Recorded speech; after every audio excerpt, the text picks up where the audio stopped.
Como vai, pessoal? Estamos aqui mais uma vez para falar sobre o processo de execução e hoje sobre uma das matérias mais interessantes e importantes que nós temos nesse estudo, que são as impenhorabilidades.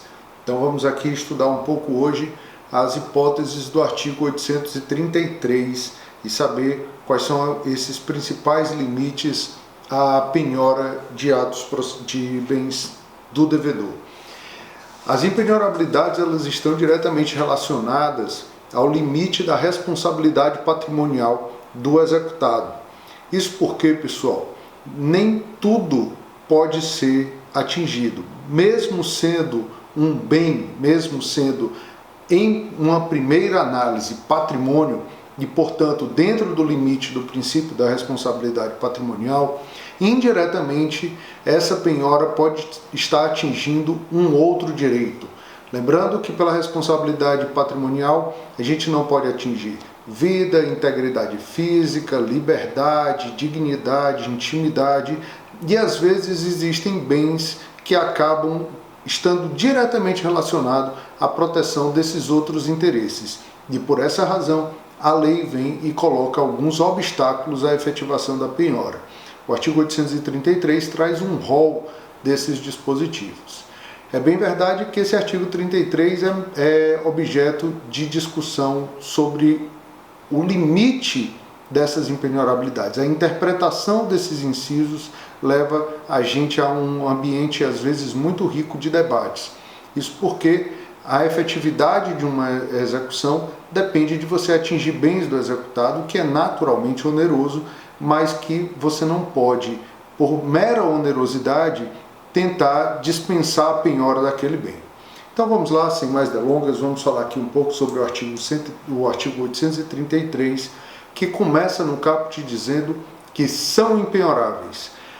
E essa é a primeira observação que nós temos que fazer, por mais sucinto que seja o caput, ele traz aí uma informação histórica, porque no artigo 649, o artigo do CPC de 2000, o CPC de 73, que trazia ali a redação correspondente, tinha uma palavra a mais nesse caput, que era o absolutamente. Essa palavra foi retirada e boa parte da doutrina entende que essa supressão não foi por acaso, é um indicativo de que as impenhorabilidades não estão aí no rol de matérias de ordem pública, fora da zona de disponibilidade do devedor, que seria ali, portanto, um ambiente cabível à disposição de direitos e até mesmo à negociabilidade processual. Então fica aí esse destaque para uma primeira controvérsia, inclusive aí vários já defendendo a celebração de negócios processuais sobre esses bens. Mas vamos lá para o inciso 1º do artigo 833, que diz que são impenhoráveis os bens inalienáveis e os declarados por ato de vontade, ato voluntário, não sujeitos à execução. E aqui você vê que são duas hipóteses, não é? Então o artigo aí tem duas partes. Na primeira parte, a gente trata dos bens inalienáveis. Aqueles bens inalienáveis são, por consequência, também impenhoráveis. Assim, pessoal, um exemplo, para pegar um exemplo dentro do próprio CPC, quando a gente está falando em execução de alimentos de natureza indenizatória, o CPC prevê a constituição de um capital, de um bem, para garantir a satisfação daquela dívida. E nesse dispositivo é prevista, então, a inalienabilidade daquele bem enquanto ele estiver garantido o pagamento da dívida. Por conta dessa inalienabilidade, o bem é também impenhorável. Costuma-se colocar nesse mesmo dispositivo os bens públicos. A gente sabe que os bens públicos são sim alienáveis, mas que essa alienação precisa obedecer um certo procedimento esse que traz uma complexidade a mais de desafetação, de liberação por força de lei, e então isso coloca aí dentro do contexto das inalienabilidades. Na segunda parte do inciso 1, nós temos a referência àqueles atos que por ato voluntário são declarados, aqueles bens que por ato voluntário são declarados excluídos da penhora. Usando o termo do professor Araquém de Assis, esse é o famoso pacto de impenhorabilidade. Trata-se de um negócio processual típico pelo qual duas pessoas durante a celebração de um contrato, definem que um determinado bem não estará sujeito àquela execução. É lógico que esse contrato não vai ter eficácia erga omnes, esse pacto de impenhorabilidade não vai proteger contra qualquer pessoa que possa vir a executar o devedor. Vincula somente aqueles que celebraram o contrato. Também é possível colocar nessa hipótese do ato voluntário as doações com cláusula de impenhorabilidade. Então estaria aí um ato de vontade que configura uma impenhorabilidade. Tudo bem, pessoal? O inciso 1, o que há de importante aí para a gente falar é isso. Vamos para o inciso 2. Inciso que eu gosto muito, né? Que diz que são impenhoráveis os móveis, os pertences e as utilidades domésticas que guarnecem a residência do executado, salvo os de elevado valor, ou os que ultrapassem as necessidades comuns correspondentes ao médio padrão de vida. Pessoal, essa norma é interessantíssima e você percebe que há uma dificuldade aí de aplicação prática dela, porque ela está recheada de conceitos jurídicos indeterminados. Ela fala em elevado valor, ela fala em necessidades comuns, ela fala em médio padrão de vida. Nada disso tem uma definição concreta e específica na lei. Isso precisa ser analisado no caso concreto pelo magistrado e aí onde vai ter um dever de fundamentação, já que o artigo 489, parágrafo 1º, exige que o juiz, ao utilizar na sua fundamentação um conceito jurídico indeterminado, defina qual é o seu conteúdo no caso concreto. Então, sim, é uma norma que vai ter uma necessidade de aprofundamento e, logicamente, isso garante uma maior possibilidade de adaptação do processo ao caso concreto. É preciso destacar que são duas situações que acabam flexibilizando essa impenhorabilidade. Primeiro é o elevado valor.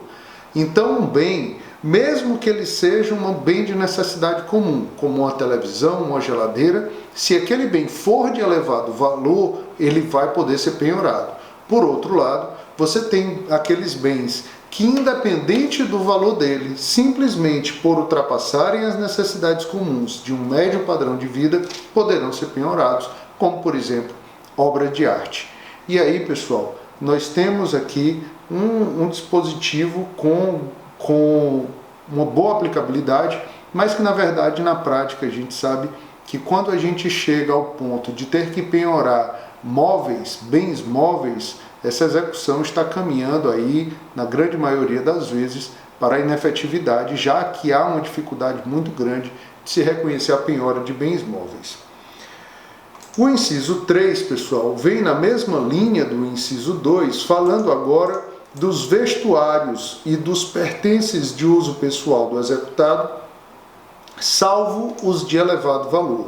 Então aqui, talvez aí com a intenção de proteger a intimidade do executado, a lei diz que os são impenhoráveis. Então as roupas, algumas joias, né, uma aliança, tudo isso já tem julgado, entendendo que é impenhorável. Agora, logicamente, existem aqueles vestidos de grandes grifes, de valores absurdos, eles estão, logicamente, contemplados dentro da cláusula de exceção do inciso, permitindo a sua penhora. Então nós temos que, mais uma vez, analisar no caso concreto e, mais uma vez, usa um conceito jurídico indeterminado, elevado valor, isso não tem um conceito objetivo, não existe uma relação de bens, de valores que podem ser penhorados e os que não podem. Isso precisa da análise do caso concreto. Então, muito cuidado, caso a caso, isso vai ter que ser analisado. Prosseguindo, pessoal, nós chegamos aí no inciso 4º, talvez o inciso que concentre o maior número de discussões a seu respeito, tratando aí das impenhorabilidades, que é o que trata do salário.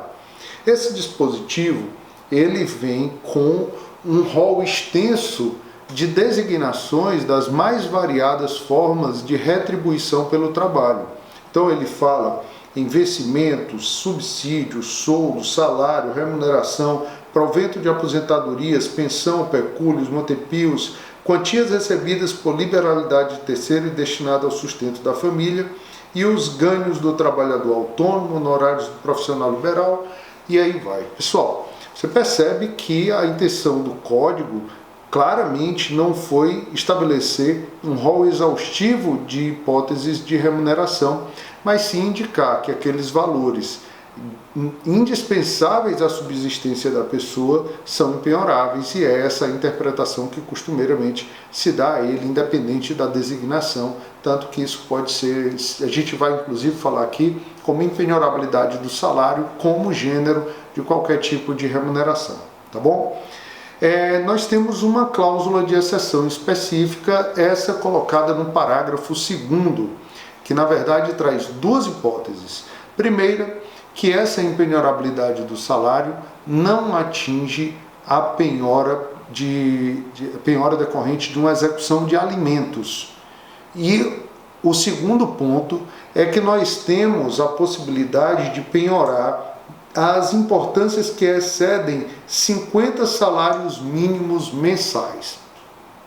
Durante a tramitação do código houve uma ampla discussão sobre os limites da penhora do salário, mas a verdade é que acabou passando essa restrição que, como vocês devem imaginar, 50 salários mínimos mensalmente não é a realidade do brasileiro médio. Logicamente nós temos pessoas de alta renda que podem ser executados em que essa penhora, que essa situação vai ocorrer. Mas na prática não é o cotidiano, não é o que há de mais normal. Esse valor, eu sou de uma corrente aí que tende a ter uma interpretação mais restritiva às impenhorabilidades, de modo a garantir maior efetividade e execução, mas entendo que a norma é dentro do processo legislativo ordinário e pode-se fazer qualquer tipo de crítica ao CPC, menos que ele não teve uma construção democrática, que contemplou todos os argumentos, que teve os temas debatidos, e nesse ponto foi apresentado uma contraproposta a essa tese e ela não passou, é o texto da lei. Felizmente, alguns julgados têm flexibilizado essa regra. Então vamos lá. Um primeiro ponto sobre esse parágrafo 2º diz respeito aos honorários advocatícios. Porque os honorários advocatícios, aquele crédito que é executado junto com o crédito do exequente, do credor principal, mas que pertence na verdade ao advogado, tem natureza alimentar, isso é reconhecido no próprio CPC. Resta definir se a alegação de impenhorabilidade do salário, ela poderia ser utilizada contra aquele valor correspondente aos honorários do advogado, já que ele tem natureza alimentar. Até o momento do gravamento desse vídeo, até o momento que eu estou gravando esse vídeo, a gente não teve ainda uma decisão do STJ, pelo menos da Corte Especial, ali já começou alguma discussão, mas a gente não tem uma decisão sobre o tema. Em compensação, a gente tem enunciados doutrinários, tanto das jornadas de direito processual civil do CJF, o enunciado 105, como o enunciado 621 do FPPC, reconhecendo aí que a natureza alimentar dos honorários permite a aplicação do parágrafo 2º, ou seja, eu posso penhorar salário para pagar honorários advocatícios. Continuando, uma outra discussão, e essa bem mais ampla, bem mais complexa, diz respeito à análise contra o que a lei está dizendo, de eu poder penhorar uma parte do salário, mesmo daquela pessoa que recebe menos de 50 salários mínimos mensais para pagar uma dívida. E o STJ, a despeito da redação muito clara do CPC, tem em diversas decisões reconhecido essa possibilidade de penhora, ressalvando unicamente a manutenção de um valor que assegure a subsistência do devedor e de sua família. A redação mais comum que tem aparecido nos julgados é a seguinte: preservando o percentual de tais verbas capaz de dar guarida à dignidade do devedor e de sua família. Então, é o seguinte, o STJ e vários tribunais têm sim admitido a penhora de salário abaixo dos 50 salários mínimos, analisando o caso concreto e aplicando ali uma restrição jurisprudencial sobre essa limitação. Pessoal, outra discussão é qual é o momento em que um salário deixa de ser salário. Nós temos situações de pagamento regular, aquela pessoa que recebe mensalmente, e essa pessoa, ela sabe ter uma segurança de quanto vai receber a cada mês. Então, nesse caso, o salário que é necessário para garantir a subsistência da pessoa é o do mês. Ou seja, virou o mês, sobrou dinheiro de um mês para o outro, essa diferença já não comporta mais o conceito de salário, já que a pessoa conseguiu sobreviver sem ele, esse montante poderá ser penhorado. Então é um outro tema aí, uma discussão. Na verdade, as discussões são variadas, são muito amplas, e no caso concreto você vai acabar vendo algum desses temas. Mas dentro aqui do nosso limite de aula, vamos prosseguir com o próximo inciso. O inciso 5 do artigo 833 vai dizer que são impenhoráveis os livros, as máquinas, as ferramentas e os utensílios, os instrumentos ou outros bens necessários ou úteis ao exercício da profissão. Você vê que mantém a mesma linha do salário, sendo que aqui a gente quer preservar a capacidade daquele profissional, ele se refere à profissão do executado, né, a capacidade de ele exercer essa profissão. Eu gosto muito de atentar para a existência de dois termos. São esses bens que são necessários ou úteis. Ou seja, eu não posso chegar no marceneiro e dizer o seguinte: olha, eu vou penhorar a máquina de lixar, a serradeira, todo esse maquinário que tem um bom valor para pagar o executado, e vou lhe deixar com um serrote, um martelo e um pacote de pregos, e você vai exercer sua profissão. Não, porque eu tenho que manter não só o que é minimamente necessário. O código fala que eu tenho que preservar aquilo que é útil. Então eu posso sim penhorar alguns desses bens se eu conseguir demonstrar que ele não é nem necessário nem útil. Como, por exemplo, uma máquina que está desligada, não está sendo utilizada naquele período, ou porque foi substituída por uma nova, ou porque tem ali como backup, como um excedente. Então é possível penhorar. Isso tudo exige análise do caso concreto. Esse dispositivo, a jurisprudência vem entendendo que compõe também as micro e pequenas empresas, né? São os empresários individuais, as pequenas e as microempresas estariam aí contempladas no âmbito de incidência desse inciso. Mas vamos lá. Inciso 6 fala do seguro de vida.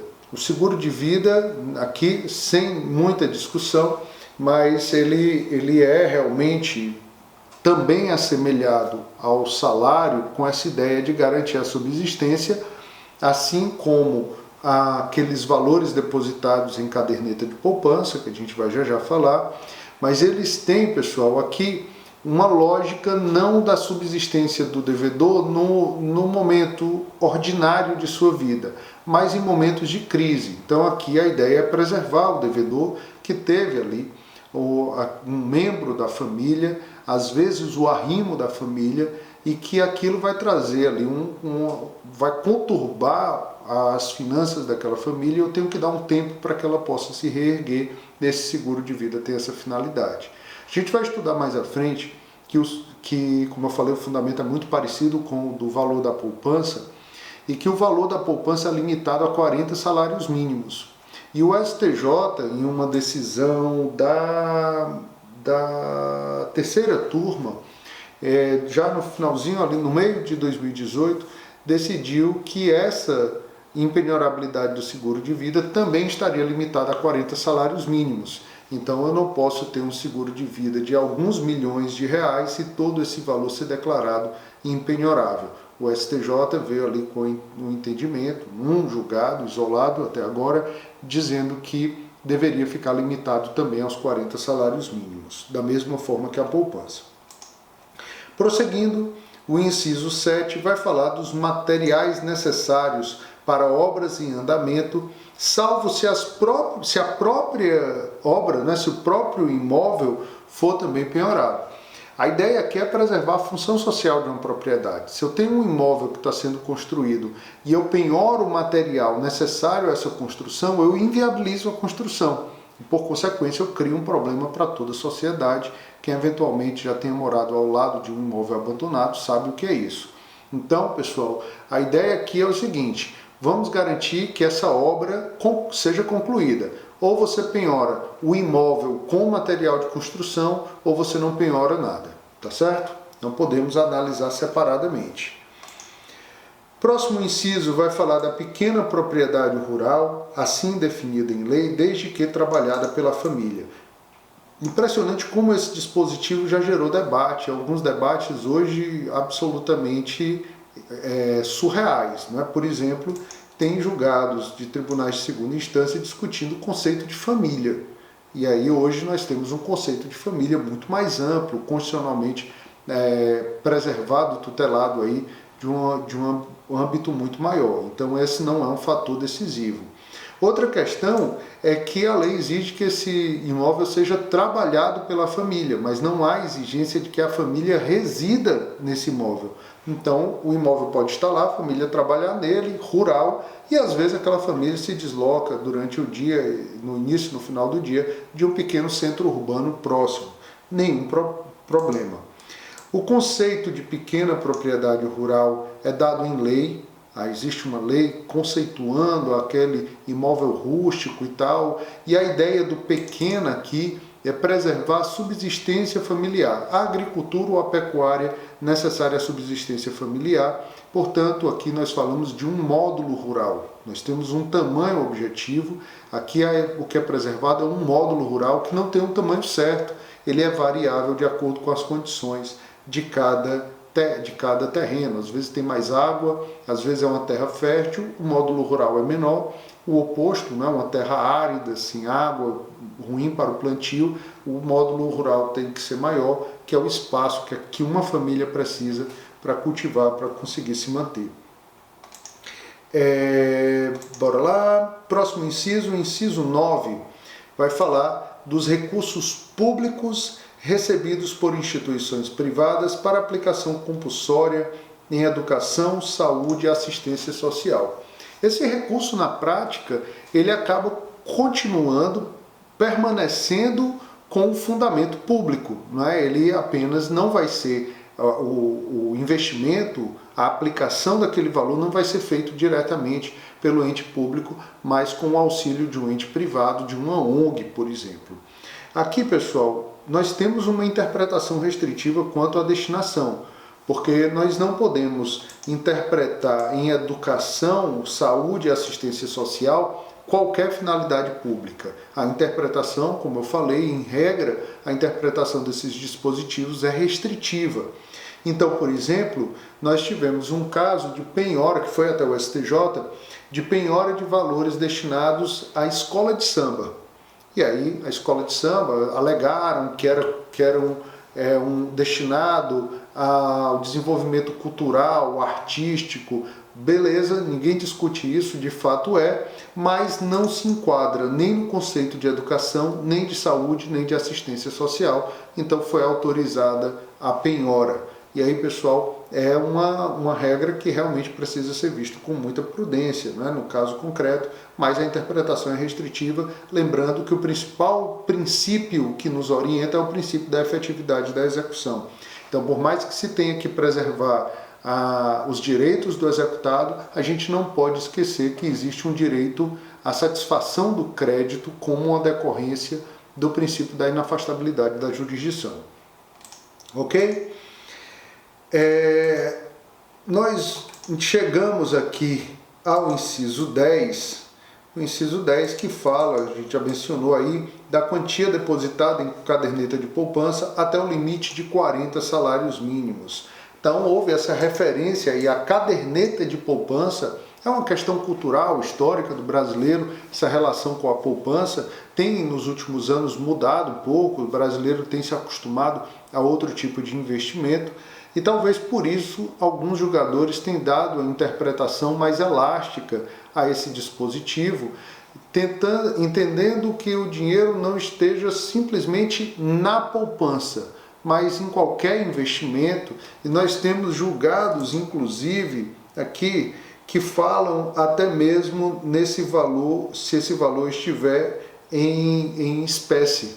Então, caso a caso, logicamente, tudo isso precisa ser analisado, mas nós temos aí algumas situações que realmente fogem do conceito de caderneta de poupança.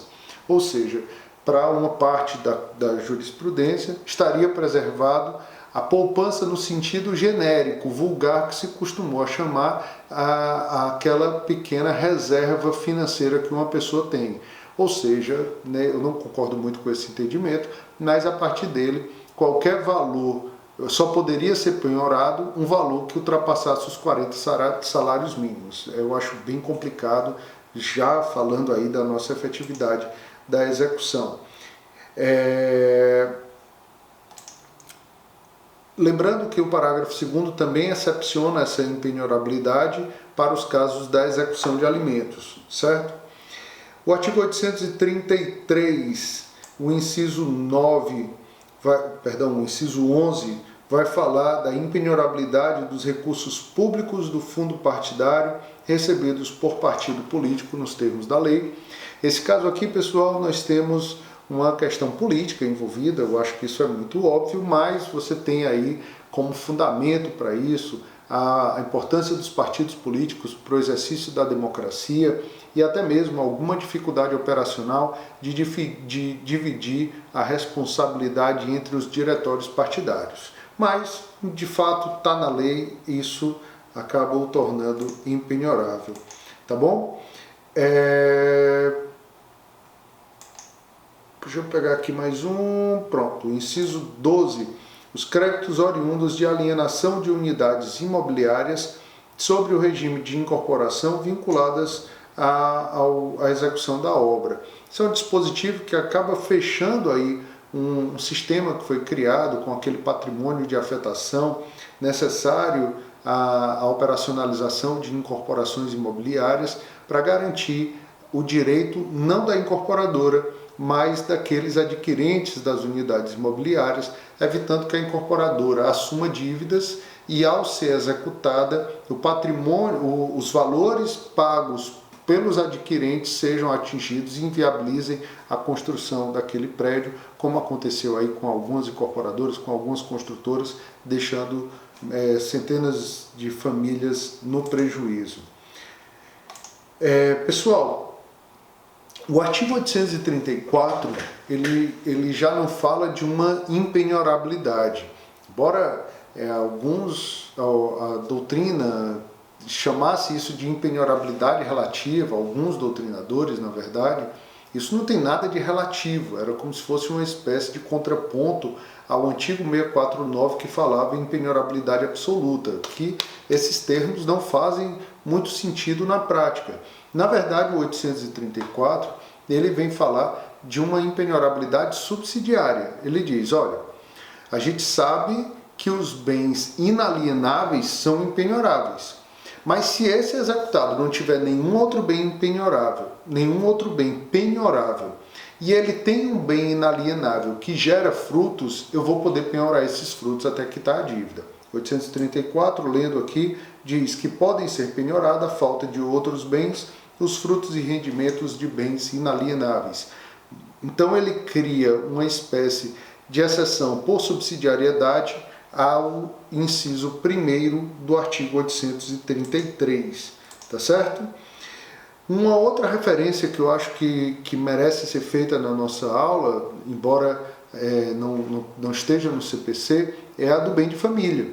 O bem de família é impenhorável, alguns tentam colocar ali dentro do inciso 1, mas não há necessidade, porque nós temos uma lei própria, é uma legislação extravagante, mas que contempla essa situação, é a Lei 8.009 de 90, que é a Lei do Bem de Família, que lá você tem todo um regime, essa norma já foi várias vezes atualizada, onde diz que o imóvel destinado à moradia de uma família é impenhorável, assim como os bens móveis que o guarnecem, mas no artigo 3º dessa lei traz uma série de exceções, onde a gente vai poder atingir a penhora. Então, pessoal, é isso, em linhas muito gerais, é isso que eu queria falar com vocês sobre impenhorabilidade, sempre lembrando que o caso concreto vai ser fundamental para definir os limites dessas penhoras. Como a gente viu, há um âmbito de discussão muito intenso na doutrina e a jurisprudência também, ela ora limita o âmbito da impenhorabilidade, ora ela aumenta aquele âmbito. Então, caso concreto, não tem nada fechado, isso é o que vai precisar ser definido. Infelizmente, nós não temos uma segurança objetiva a partir da lei sobre os limites da impenhorabilidade. Lembrando que a gente tem como principal norte da execução o princípio da efetividade, a efetivação do crédito do exequente. É isso que a gente tem que trabalhar. Espero que tenha sido útil para vocês, espero que tenha esclarecido alguns pontos e a gente se encontra em breve em uma outra oportunidade. Até mais, pessoal!